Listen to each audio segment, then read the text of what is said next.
నమస్తే ఫ్రెండ్స్, ఈ రోజున నైజీరియా వలస పాలకులకు వ్యతిరేకంగా ఏకం కావటం, దీని గురించి మనం ఈ వీడియోలో తెలుసుకుంటున్నాం. ఇప్పుడు ఆఫ్రికాలోని వలస పాలన జాతీయవాదాల గురించి తెలుసుకోవడానికి ఆ ఖండ పశ్చిమ తీరాన ఉన్న నైజీరియాను అధ్యయనం చేద్దాం. ఈ దేశాన్ని పటంలో మనము చూసినట్లయితే ఈ దేశం గురించి మనము తెలుసుకుంటున్నాం. ప్రపంచంలో మిగిలిన ప్రాంతాలలో మాదిరిగానే ఆఫ్రికాలో కూడా జాతీయ రాజ్యాలు అన్న భావన కొత్తది. తరచుగా గిరిజన తెగల ఉనికి గుర్తింపు సాధారణంగా ప్రజలను ఒక్కటిగా ఉంచేది. వలస పాలకులు కొత్త ప్రాంతాలను ఇష్టానుసారంగా తమ నియంత్రణలోకి తీసుకున్నారు. ప్రస్తుతం నైజీరియాగా మనకు తెలిసిన దేశాన్ని బ్రిటిష్ వారు ఏర్పరిచారు. నైజర్ నది వ్యవస్థ కింద వివిధ తెగలు ఉంటున్న వేరువేరు ప్రాంతాలను ఒక్కటిగా చేయడం ద్వారా దీనిని ఏర్పరిచారు. ఉత్తర నైజీరియాలో ఔసా పులాని ప్రజలు అధికంగా ఉన్నారు. వీరు ముఖ్యంగా ముస్లింలు. ఆగ్నేయ నైజీరియాలో ఇబో తెగ, నైరుతి భాగంలో యురూబా తెగల ప్రజలు అధిక సంఖ్యలో ఉన్నారు. అనేక సంవత్సరాల మిషనరీల ప్రచారం కారణంగా దక్షిణ ప్రాంతాలలో క్రైస్తవ మతస్థులు అధిక సంఖ్యలో ఉన్నారు. అయినప్పటికీ గిరిజన మత నమ్మకాలు ఉన్న వాళ్ళు కూడా ఎక్కువగానే ఉన్నారు. ఈ మూడు ప్రాంతాల మధ్య ఘర్షణలు ఉమ్మడి ప్రజాస్వామిక రాజకీయ వ్యవస్థను ఏర్పరచాలన్న ప్రయత్నాలతో ఆధునిక నైజీరియా కథ నిండి ఉంది. ఆ దేశ సహజ వనరులపై, ప్రత్యేకించి చమురుపై యూరప్ నియంత్రణతో వలస పాలన వారసత్వం ఇంకా కొనసాగుతూనే ఉంది. ఆఫ్రికాలో అధిక జనసాంద్రత గల దేశాలలో నైజర్ నది ప్రాంతం ఒకటి. ఇది అనేక రకాల వలస పాలనతో దోపిడీకి గురైంది. 16వ శతాబ్దం నాటి నుంచి అమెరికాకు బానిసలను సరఫరా చేయడంలో ఇది ప్రధాన కేంద్రంగా ఉంది. ఆఫ్రికా లోపలి నుంచి రైతాంగ గిరిజనులను పట్టుకొని ఐరోపా బానిస వర్తకులకు అమ్మేవాళ్ళు. 16వ శతాబ్దంలో బానిసల వ్యాపారాన్ని నిషేధించడంతో ఈ ప్రాంతంలోని వ్యవసాయ ఉత్పత్తులు, ప్రత్యేకించి కోకో, పామాయిల్ పట్ల వలస పాలకుల ఆసక్తి పెరిగింది. తీర ప్రాంతాలపై 1861లో బ్రిటన్ తన పాలనను ఏర్పాటు చేసింది. పశ్చిమ ఆఫ్రికాలోని లాగోస్ని విద్య, వ్యాపారం, పరిపాలనకు ప్రధాన కేంద్రంగా రూపుదిద్దింది. అది వలస పాలనపై వ్యతిరేకతకు, నైజీరియా జాతీయవాదానికి, ఖండాంతర ఆఫ్రికా వాదానికి కూడా కేంద్రంగా ఉన్నది. 19వ శతాబ్దం చివర, 20వ శతాబ్దం ఆరంభంలో బ్రిటిష్ వలస సామ్రాజ్యంలో జాత్యంకార తిరిగి చోటు చేసుకుంది. విద్యావంతులైన ఆఫ్రికా వాసులను సివిల్ సేవలకు అనుమతించలేదు. ఆఫ్రికా వ్యాపారవేత్తల పట్ల వివక్షత చూపించేవాళ్ళు. అదే సమయంలో ప్రజలపై మరింత నియంత్రణను సాధించడానికి వీలుగా గిరిజన తెగ నాయకులు సంపన్నులతో సంబంధాలు ఏర్పరచుకున్నారు. వలస పాలకుల విధానాల పట్ల దక్షిణ ప్రాంతంలో ఆధునిక విద్యకు, పరిపాలన ఆధునికరణను ప్రోత్సాహం లభించగా, ఉత్తర ప్రాంతాలలో పూర్వ సంప్రదాయాలు కొనసాగాయి. ఫలితంగా 20వ శతాబ్దం చివరి నాటికి ప్రాంతీయ అసమానతలు పెరిగాయి. ఉత్తర ప్రాంతం ఆధునిక విద్యను పొందిన సామాజిక వర్గాన్ని ఏర్పరచుకోలేకపోయింది. 1939లో బ్రిటిష్ పాలకుల పశ్చిమ, తూర్పు నైజీరియా ప్రాంతాలను ఏర్పరిచి యురూబా, ఈబు తెగల మధ్య కూడా విభజనలు సృష్టించారు. ఈ విధంగా విభజించు పాలించు అన్న సిద్ధాంతానికి అనుగుణంగా 3 ప్రధాన గిరిజన తెగల మధ్య పోటీని ఘర్షణని ప్రోత్సహించారు. దీనిని వ్యతిరేకిస్తూ పాశ్చాత్య విద్య పొందిన కొంతమంది మేధావులు ఉమ్మడి నైజీరియా దేశం అన్న భావనను కలిగించి బ్రిటిష్ పాలకులకు వ్యతిరేకంగా పోరాడసాగారు.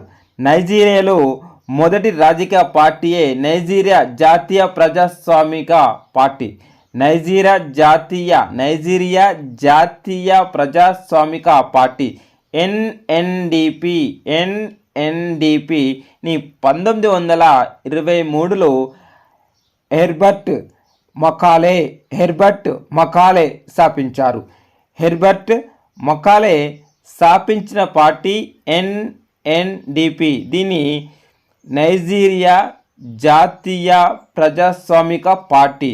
దీనిని 1923లో హెర్బర్ట్ మకాలే స్థాపించాడు. 1923, 1928, 1933లో జరిగిన ఎన్నికలలో ఎన్ఎన్డిపి అన్ని స్థానాలను గెలుచుకుంది. 1930లలో బ్రిటిష్ వలస ప్రభుత్వంపై తీవ్రవాద దాడులను కూడా మకాలే సమర్థించాడు.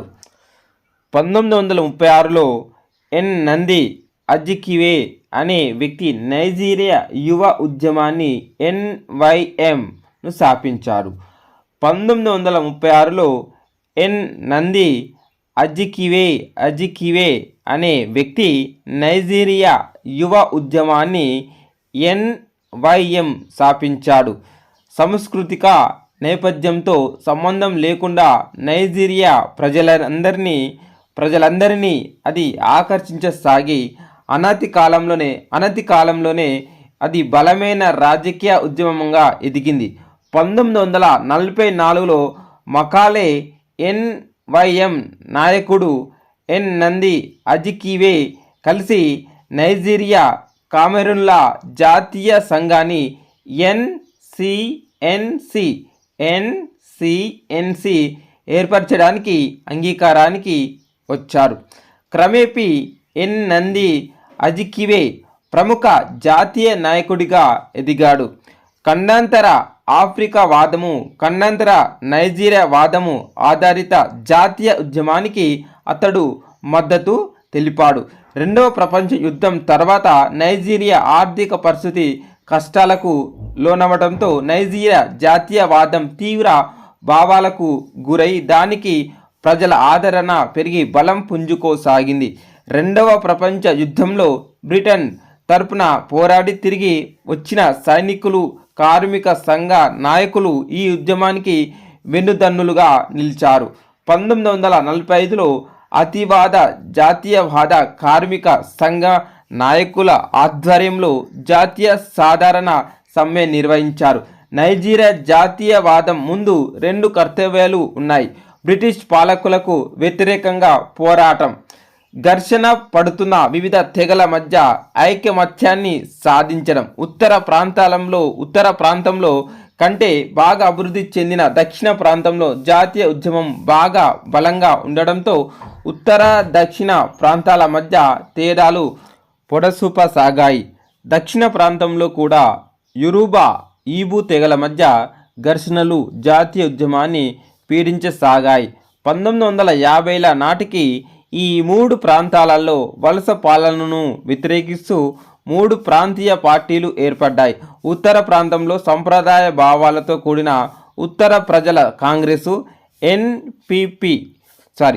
NPC, ఉత్తర ప్రజల కాంగ్రెస్ అంటే NPC. తూర్పు ప్రాంతంలో నైజీరియా కామరూన్ల జాతీయ సంఘం NCNC. పశ్చిమ ప్రాంతంలో యాక్షన్ గ్రూప్ AG. అదేవిధంగా జాతీయ ఉద్యమ తీవ్రతను గుర్తించిన బ్రిటిష్ పాలకులు నైజీరియన్లకు అధికారాన్ని అప్పగించాలని నిర్ణయించుకున్నారు. ఇందుకు మూడు ప్రధాన ప్రాంతాల స్వయం ప్రతిపత్తిని గుర్తిస్తూ సంక్లిష్ట సమైక్య వ్యవస్థను నెలకొల్పారు. 1963 అక్టోబర్ 1న నైజీరియా స్వతంత్రం పొందింది. దురదృష్టవశాత్తు ప్రజాస్వామిక న్యాయపూరిత సమతుల్యం సాధించలేకపోవడం వల్ల అనతి కాలంలోనే నైజీరియాలో పౌర యుద్ధం చెలరేగింది. ఫలితంగా సైనిక పాలన ఏర్పడింది. ఉత్తర ప్రాంత ఆధిపత్యం ధోరణిని ఇది కొనసాగించింది. పౌర ప్రజాస్వామిక ప్రభుత్వాలను ఏర్పాటు చేయడానికి ఎన్నో ప్రయత్నాలు జరిగాయి, కానీ ఇవన్నీ విఫలమయ్యాయి.